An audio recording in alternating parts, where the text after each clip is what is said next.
Hi guys!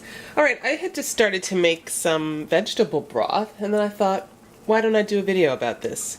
So I'm just going to show you how I do it. I need to make some broth and I was at the store and I thought, I don't want to buy veggie broth, I'm going to make my own. So in this pot I have 3 cups of water. I have 1 fairly large carrot and I chopped it into pieces. I have 1.5 stalks of celery that I cut into pieces as well. And I have half an onion. I have 1 garlic clove in here, although I might add more. And the great thing about veggie broth is you can pretty much put anything in it that you want.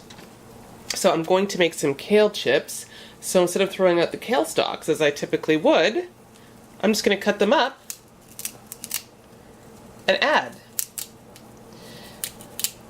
I did also add I added about a teaspoon of my vegan chicken broth. Not broth.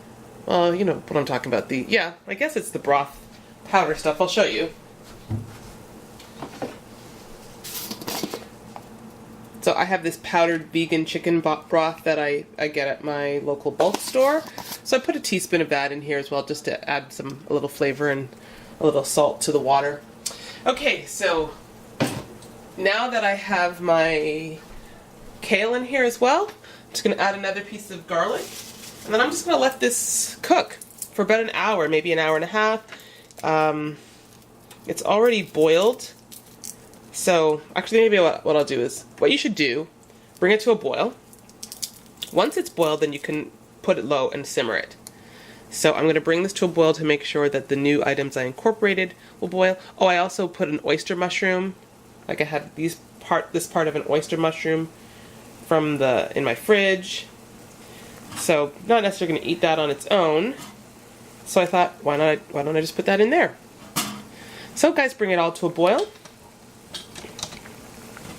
Now it's boiling like this.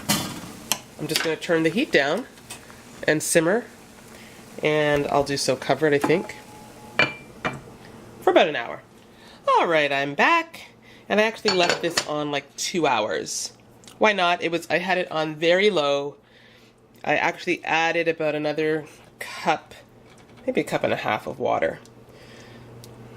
And I just let this simmer for all that time. It's good. Possibly maybe I could have left it with less water. It's a little weakish, but again, it's a veggie broth. I think I'll maybe add a little, you can add a little salt to this. You can add a little bit of soy sauce if you like.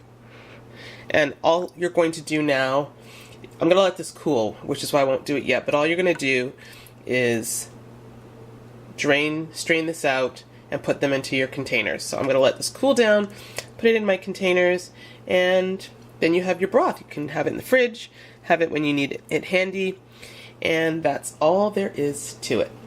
Okay, thanks for watching. Alright, just to have a final little note, I did add a little bit of I'll show you the soy sauce, my Bragg's soy sauce, and maybe about a teaspoon, and I added a couple dabs of salt, and it's fine.